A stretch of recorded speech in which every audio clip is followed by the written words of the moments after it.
I'm with Chris Wyatt. He is a retired US Army Colonel and, of course, a well-known political analyst. He's American, but very much fixated, focused on South Africa when you look at his work. Chris, how are you, sir? Wonderful to talk to you again. This is the second time you're having a conversation with me. Are you well? I'm very well. Thank you for the invitation to come back. It's a pleasure to chat with you. So much happening. But gosh, it's almost like we need to talk every day, Phumlani. Phumlani, because it's every day there's Yeah, something yeah, new, man. I mean, yeah, I'm yeah. so excited. I'm so excited. I pronounced your name wrong. You got no. But at least you corrected yourself. Soon after that. Now, let's get into this, Chris. I mean, you've put it perfectly. That there's a lot going on, in the news locally, globally. And this past weekend, Ntahla Mkhwanazi from my home province, KwaZulu-Natal, he holds this conference and then he makes, serious allegations against the minister of police, Senzo Mchunu, that he is, interfering in in police investigations, and that there are criminal syndicates, and that he is involved in that. He plays a role there. What do you make of this of Mkhwanazi? What he did this past weekend, this press conference? How massive is it? Well, it's an interesting question, and it's fascinating that you want an outside view on this because this is an outside view from Yeah, outside yeah. South Africa. But what I have to say is that, look, I mean, first off, Mkhwanazi is a very highly respected police officer with a long track record, beyond reproach, apparently. And the fact that he made this public statement is shocking in the scope of it. Thus far, Senzo Mchunu has been largely viewed as an effective police minister, especially considering the bar was so low with his predecessor. The Beketsile, that bar was very low for Yeah. competence. And for if just listening, the fact that he listened to people or gave the impression he listened to people gave a lot of people confidence he was doing a good job. So this came like a lightning bolt out of nowhere. For a lot of people, shocked to hear this. Not shocked to hear that there's corruption or potential corruption in the South African police service, but they're shocked to see this level of corruption come out because we've seen it in the past. Of course, we can't necessarily say that Beckett Chile was corrupt, but he was certainly inept. We'll give him that. But we do know, of course, the history. Jackie Salibe, South Africa, has Yes, had a yeah. very bad history with police ministers in the past. So this is a bit surprising in that it's so public, but this is all tied to a political killings task force that was put together that apparently was doing some incredible work. They've recovered many firearms. They had many prosecutions for people who were executing politicians. And here's the odd thing. Most of these politicians being murdered are ANC politicians. You would think that the ANC would care about this and would be on top of this. And ostensibly, that's why the group was put together. But this task force was disbanded. Now, the story is a little convoluted and confusing. It's tied to a bunch of different things, arms seizures in one case. And now I'm seeing that there were actually WhatsApp messages that Mkhwanazi released that actually appear to implicate Mchunu directly in Yes, he says he's got getting the rid of. receipts. Yes, Yeah. yeah, he's got the receipts. I mean, Yeah. this is so Yeah. this is huge. I mean, this is. I mean, of course, the ANC will try to sweep this under the carpet. Ramaphosa's statements have been kind of milquetoast so far. Of course, he was in Brazil. Now he's headed back to South Africa, and he's going to have to answer for this. At least we would hope. But we know the process here. The ANC will deny. They will form a commission that will be with an eminent scholar or member of the jury or the judicial branch, retired, and then nothing will come of it 9 months later. We saw it with the Lady R investigation, which was bogus too. This is disturbing. This is disturbing. If, in fact, the police minister is responsible for disbanding a unit that was specifically put together to address political assassinations, that is shocking beyond belief. I mean, we've already seen some pretty scary stuff here with members of the South African National Defense Force being implicated, over a dozen of them, 13 now, I think, in the assassination of a Hawks police investigator Yeah, tied yeah. to there's some crazy stuff going on in South Africa. So, but how do you see Ramaphosa handling this, Chris?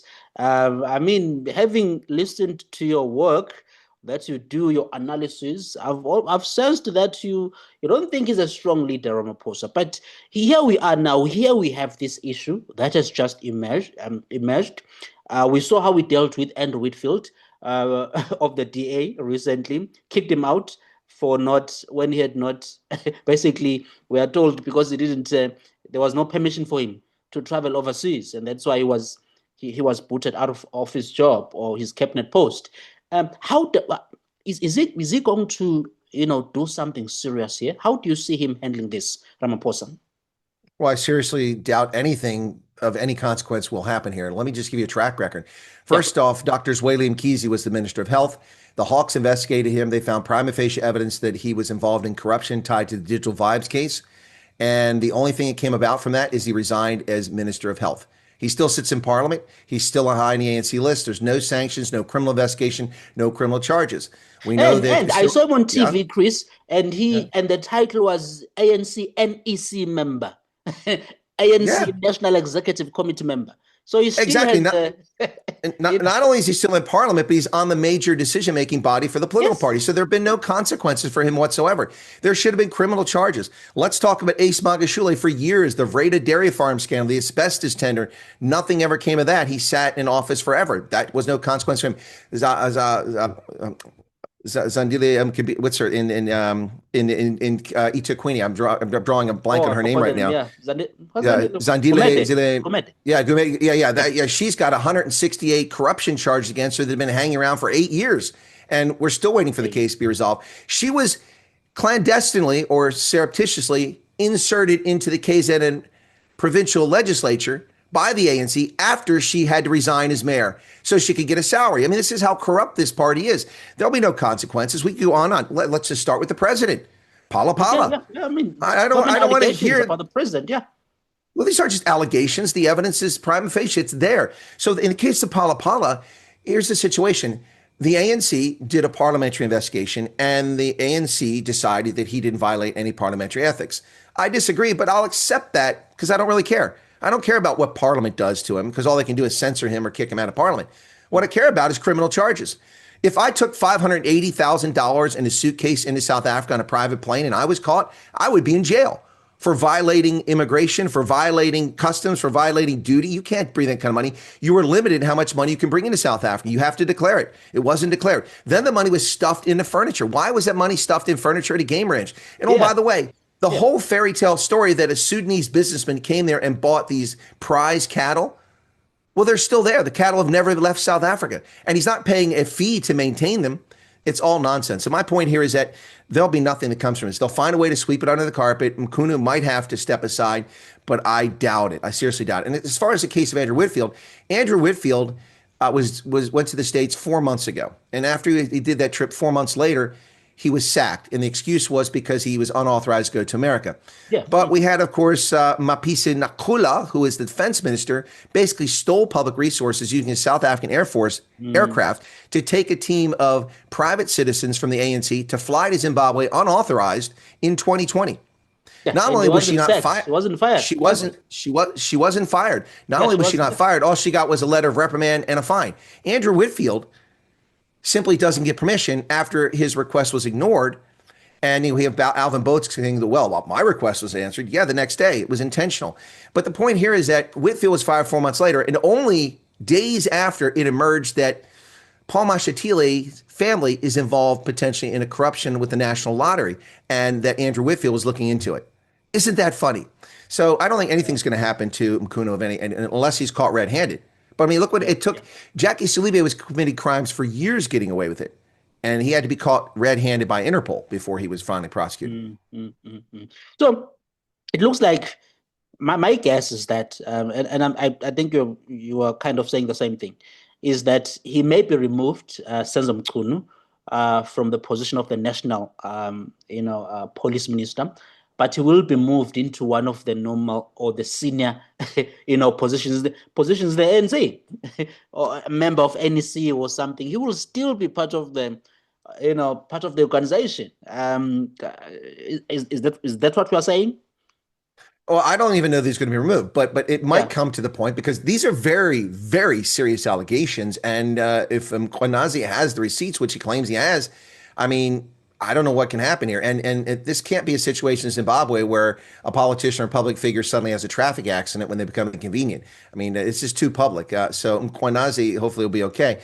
But I worry for his safety. Chris, I was saying, Chris, that I posted on X and asking a simple question as to does Mkhwanazi have support, political support? Because I mean, yes, he looks like a guy who cares a lot about law and order, right? He wants crime to be drastically reduced in the country. But I wasn't sure if he does have political support, whether it's some senior political leaders at a national level in the ANC or some the DA and so on that could back him up. Because I mean, if that is not there, he could easily be removed or suspended. You don't know. We don't know how these guys, how far they could go, and who would fight for him at a political, level. That's what I was thinking a few days ago. Well, it's a fair point. I don't know what, if any, political support he has at any level from any political leaders of any influence. And certainly, honestly, it doesn't really matter if it's from the DA or the IFP or any other party because none of them have any influence in the government of national unity. We've seen that every single thing the National Democratic Revolution wants to happen and the radical economic transformation faction of the ANC plus MK and EF, everything that they want is it being implemented. EWC, NHI, the black tax, 3% corporate tax, all this The stuff, the, Bella the Bill. transformation fund, Yeah, it's yeah, all this exactly. stuff. That's the Yeah, I call the black tax, the transformation yeah, fund. yeah, No, yeah, yeah. it's everything that the National Democratic Revolution was seeking is coming to fruition with the government of national unity. I don't think anyone in the government of national unity has any influence. The ANC continues to act as if they're the majority party and Latuli House is running the country. They for the public say there's consultation, but there's no consultation. That's pretty obvious based on what's happening here. This is a Potemkin village of a government. That's what we're looking at. Yeah, you've just triggered me. Just a quick question to you, then we can move to the next subject.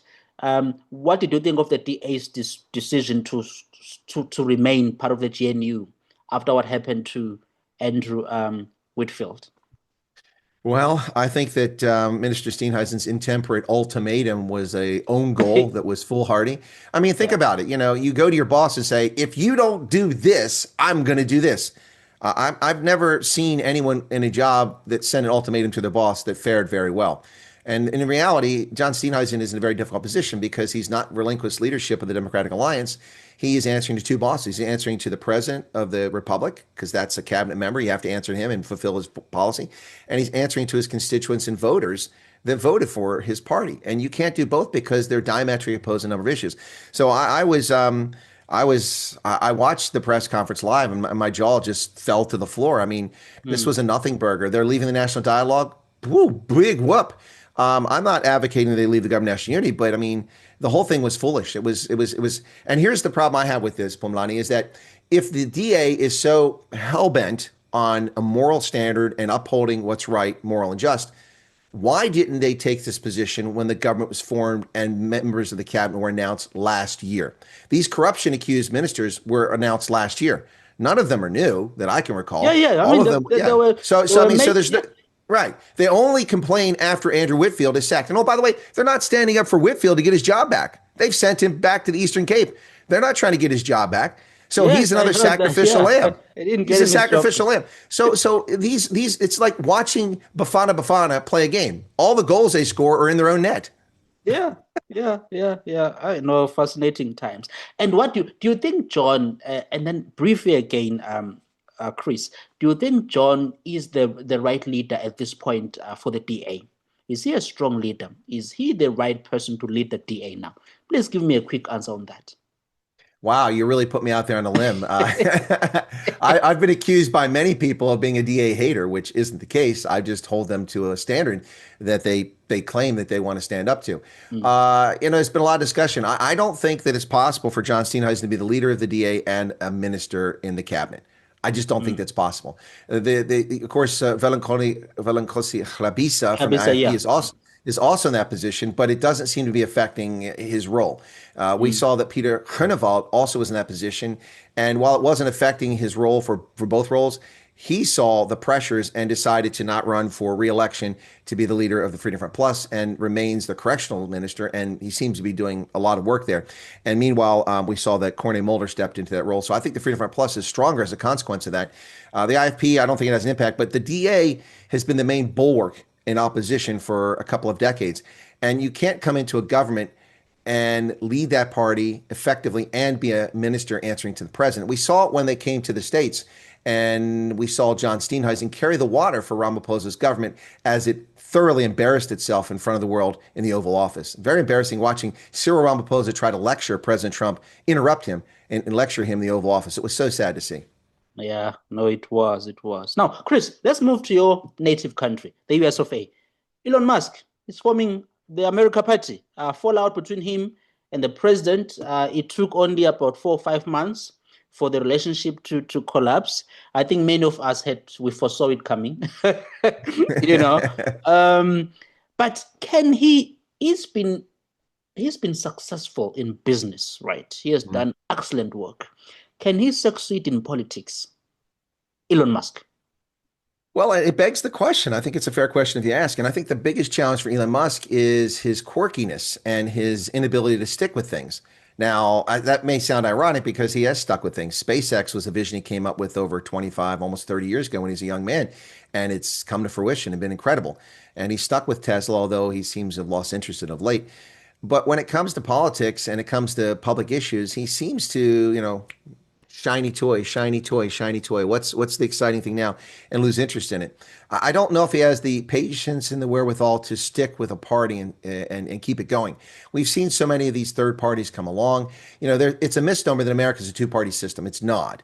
I've By heard default, about the that. Yeah, Democrats, tell us a yeah. bit about that. Was I've heard that no, there is more than two parties in America.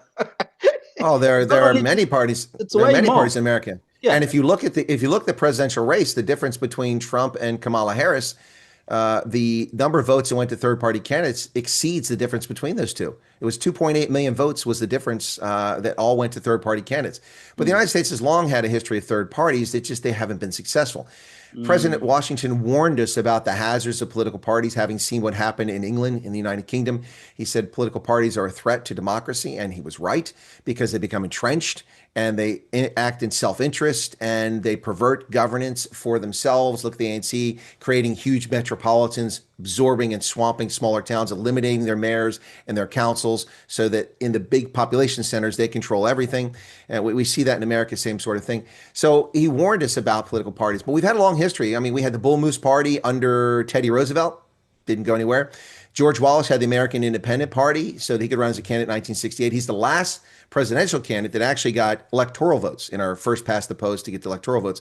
He got electoral votes in some of the states in the South because of the racist era in the 1960s. John Anderson ran as an independent in 1980, secured 5% of the popular vote, but no electoral votes.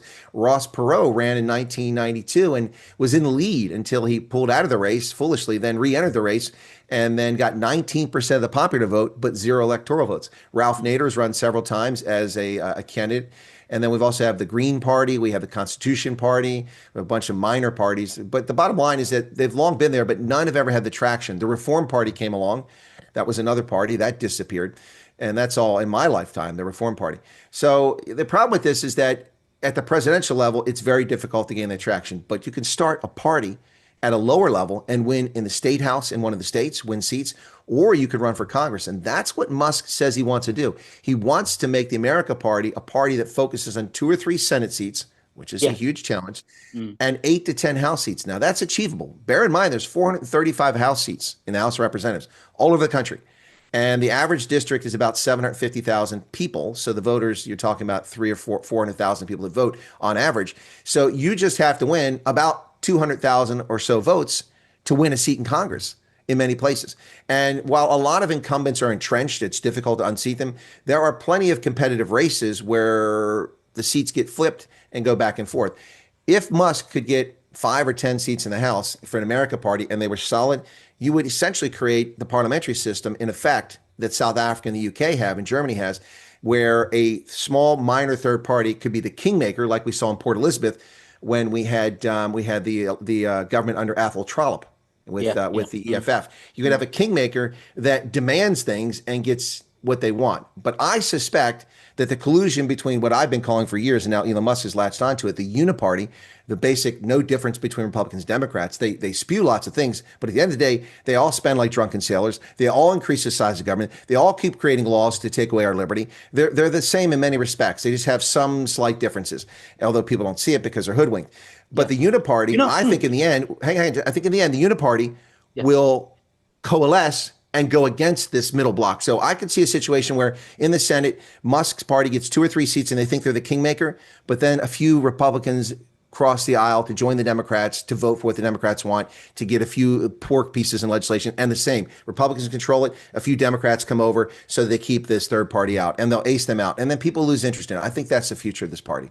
You know, yes, I'm sure you've seen my ideology that I'm very much a free marketeer, right? I'm a strong believer in the private sector, small government, low taxes, and so on, individual liberty. And I think Elon Musk does have a point on fiscal restraint, the importance of fiscal restraint, right? And he has been quite vocal about this over the past year. You know, I've been watching his social media interactions, closely, and I think he does have a point in the sense that we have to be serious. Well, in this case, he's talking about the U.S. government. Be serious about suppressing government spending, right? I mean, if we are saying that you have this big, beautiful bill, but then the bill raises the debt ceiling by $5 trillion. I mean, what was the point of Doge? I think that's what frustrated Musk as well, Chris, that he has an initiative that, by the way, he was passionate about. As I looked from afar, he was passionate about it even before before the election itself, and before President Trump was inaugurated. He was passionate about Dodge, this Mhm. government of efficiency. But it looks like he didn't make much of an impact with Dodge, and with this big, beautiful bill. It seems like, I mean, people are asking, what was the point? What's the point of Dodge then? What impact did Musk make with Dodge, in your view? Did he make any impact at all? Well, that's a third question. Let me address the first one here, and Yeah. is that I'm glad that Elon Musk is concerned about deficit spending at the federal level, but federal deficit is just one tiny slice of our total debt. I mean, our biggest debt is unfunded pension liabilities. We're talking about unfunded pension liabilities, state, county, municipal, federal debt all together. We owe over $200 trillion, not $40 trillion. This is a far worse picture than people realize. They need to pay attention. And I'm glad that he cares about federal debt. But where was he 40 years ago? I know he was in South Africa growing up, but I mean, I've been railing against this debt for 40 years since the Republicans were in charge under the Reagan era. You And know, you are we, we, saying we it's both parties, they do this. This is what you just said, right? Exactly. Exactly. You know, Yeah, Obama doubled the national debt from 4 trillion to 8 trillion I dollars heard that. in Yeah. his term. And now here we are with almost 40 trillion dollars a few years later because of this behavior. So the problem with Doge is this, overpromise, underdeliver. From the moment that Doge told the American public that they were going to cut 2 trillion from federal spending, I said that's nonsensical. It's impossible. Yeah. It's impossible because all you have to do is look at the public available information. The federal budget, only 18% is discretionary spending. So the president who gets picked on, whether it's Biden or Trump, only gets to decide what 18% of the spending is. The rest is non-discretionary. It's legislated by law. Social Security, Medicare, and Medicaid payments, it must be made. That's the bulk of the budget. Defense is actually discretionary, but we spend almost $1 trillion in defense now.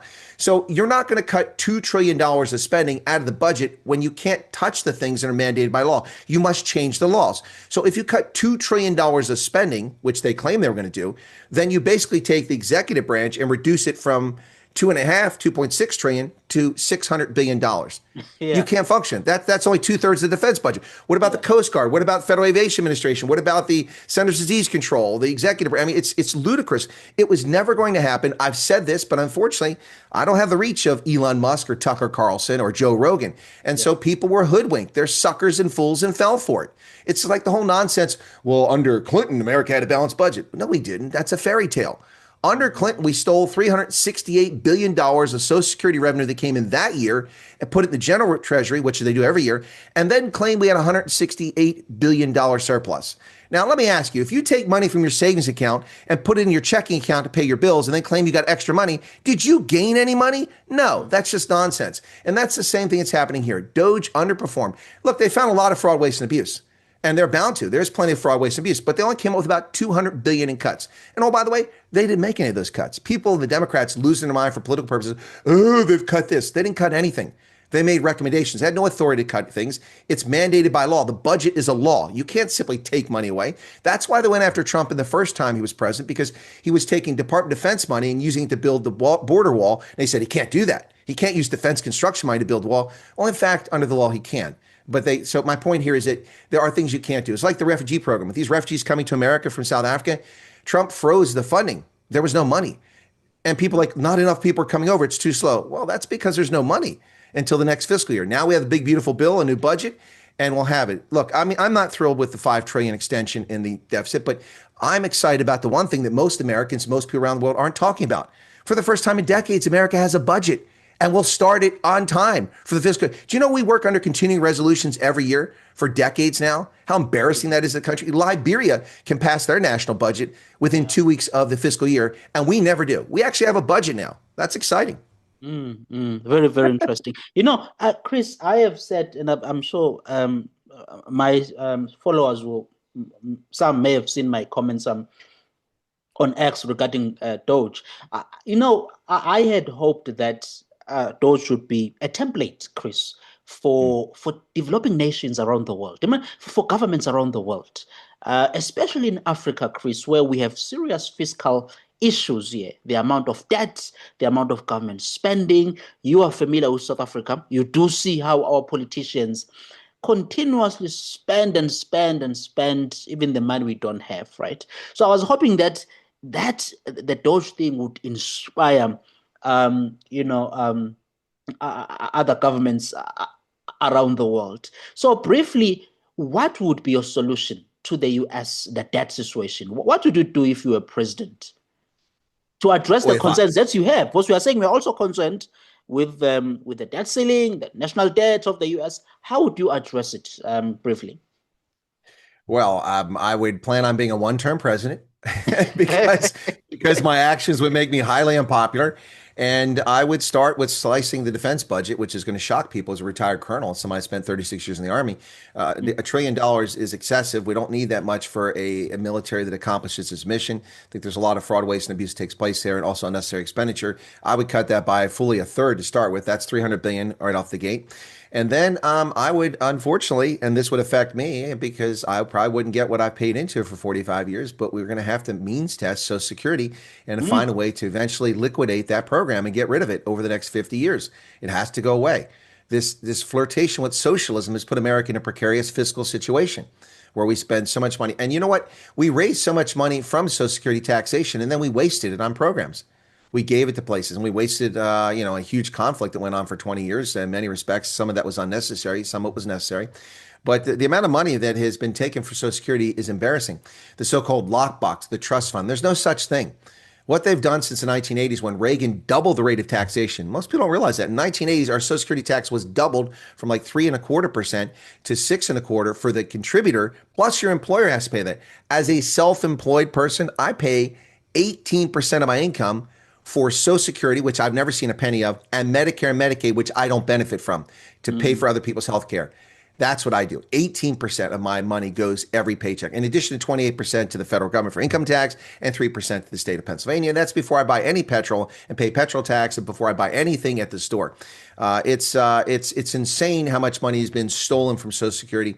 If the money actually was there, and if it was treated like a national sovereign wealth fund like Norway or Kuwait, then we would have a massive resource sitting there, a big fund of money that could fund the retirement forever. But they stole the money and they squandered it for the past 40 years, despite the fact they doubled the rate of taxation. Most people don't realize that. And the answer isn't more taxation. The answer, unfortunately, is going to have to be getting fewer people on Social Security. Because frankly, it's not enough money to live off anyway. The amount of money, even if you get the full amount, is not enough money to live off. It's only like, I think max you get like $4,300 a month in America. Most places in America, you can't live off that. That's not a sufficient income. And that's for the high earners who max out on the tax rate. It doesn't replace, I mean, the max amount, I mean, I know people that would equal less than 5% of their pay when they go in retirement. So they can't live off that. They've got to figure a way around. So anyway, it's disappointing that we've allowed this country to get in this position, but this flirtation with democratic socialism that has occurred in Europe since the end of the Second World War and affected America is why we have this problem. And I see there in New York, you have this guy. What's his name? Hamdani. Mamdani. Tell us briefly about him. Just 1 minute. What should we make of this Mamdani? Are you concerned? Well, no, I'm not concerned because I don't think he's going to win, but I am You don't think concerned he's going to win? No, no way. First off, the mayor didn't even run in the primary, but he's still running. Eric Adams is running for office as an independent. Mm, He's a sitting mayor. While he's unpopular, he's popular enough that he'll take enough votes away from this guy. Andrew Cuomo, the former governor who had to resign over a sex abuse thing, was the front runner and squandered this thing late in the race. Cuomo, if he runs, those three will split the Democratic vote, which would leave enough room for Curtis Sliwa, the founder of the Guardian Angels, running as a Republican, to actually win the seat with a plurality of votes. So that's a very real possibility. Even if Cuomo leaves, those two splitting the vote, let's say the Democrats get 60%, they both split it and get 30% each. And then Curtis Sliwa can slide in with 32 or 34% and become the next mayor, which would be great for New York. But mm. I'm not concerned about this guy winning. But people in New York are concerned. That's for darn sure. This is just a crazy guy. So he's born in Uganda and then spent a couple years in South Africa, where his father was a radical black supremacist lunatic professor and pro-Arab sort of thing. He got kicked out of UCT. Wow. That's how radical Okay. he was. His Wow. father was a lecturer there. He got kicked out of UCT for his radical views. If you get kicked out of Wow. UCT, where fees must fall and all this other nonsense is taking place, Yeah. you must really be out on the deep end. And then they came to America, and this guy has been over here, and he is a lunatic, a lunatic. No, I've seen his comments are very disturbing. So we have 3 minutes left, Chris. So let's wrap up now. Quick one. So President Trump has announced tariffs on a number of countries. South Africa is one of those. So it's 30% tariffs on us, and that will be effective on August 1. That means between now and August 1, there has to be a trade deal being achieved. Can our government achieve any trade deal with the Trump administration at this point between now and August?